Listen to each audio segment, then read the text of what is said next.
Hello everyone, this is Achaia Achaia bringing you another shoutcast of the StarCraft 2 beta, and this is actually Game 3 between 13 and I in a best of 3 series that we had done. I've already uploaded the first 2 games and wanted to upload this third game here as we went 1-1 in the first 2 games.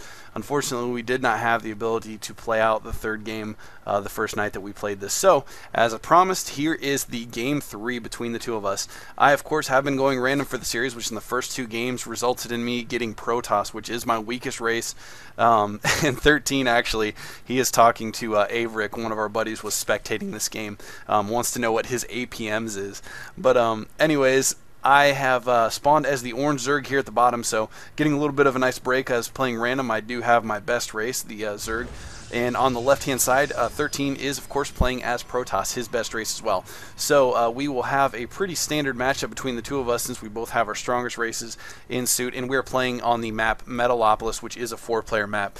So at this point, both of us unaware of where the other is spawning, although luckily my Overlord is spawning to the, is actually scouting to the correct base to start, which is nice. So and of course trying to pull it away there real quick so that 13 doesn't see which direction my Overlord comes from. I'm not sure if he was actually able to see that or not, but if he did not, then he is unaware of where I'm spawning still. And as you can see, his probe has scouted the base at the 12 o'clock position here, and it looks like he may be going to the 3 o'clock position here next, which of course I am spawned at the 6 o'clock position, so he will not find me until later on. But an Overlord also going out here and actually going to be putting down a hatchery at the high yield, so going for a fast expand, but not going for a fast expand at the natural, trying to throw a 13 off his game a little bit, and then the spawning pool immediately after that. The spawning pool timing, because of the amount of drones I went, was not super delayed. It was only slightly delayed because of the hatchery, because I went to 15 drones before putting that hatchery down. So by the time he gets there, he's going to see it's a little over halfway built already, which he will probably assume is just about standard timing since he's just finishing up his first gateway, and he knows that I usually like to play macro builds. 13 is going for a cybernetics core, and he now discovering that I am Zerg, so I guess he did not see my Overlord scouting his base earlier, saying uh-oh, because he knows that Zerg is my best race. Although, again, he has not yet scouted the base in the middle, so that expansion, as of right now, is a secret for me and me only. I did want to mention, too, I apologize, 13 is not commentating this game with me because we were not able to set up a time where we could both actually do the commentary on the game together. So I'm just going to be doing the commentary by myself. So I do apologize that 13 was not able to get in on that. He will be co-commentating some more games with me in the future, I'm sure, so definitely keep an eye out for that.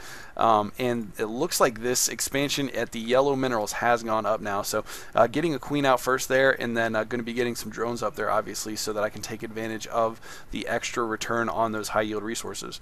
13 going for his typical double gate, although he did wait until he got the cybernetics core to do his second gate, so he is going a little bit more of a tech heavy build here.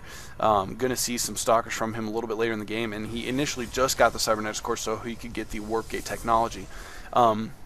Now, one thing about Warp Gate that not everybody is aware of, especially if you have not been playing the beta, is in addition to allowing you to warp in your units anywhere within a pylon power radius, another nice thing that you get from the Warp Gate technology is that it actually lets you build units faster than if you had queued them up. So if you had queued 5 zealots up in your gateways, and just let them build out, it would actually build much slower than if you were to use the warp gate technology and manually tell it to build, because you of course cannot queue up units in the warp gates. You have to actually tell it to build each time you go through a round.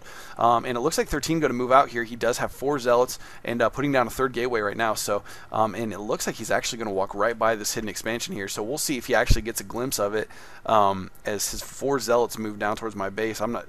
I don't believe they're scouting. It looks like they're actually trying to go on the offensive here. So we'll see. It looks like he's just barely hugging that ledge there. So not going to see that expansion that's up.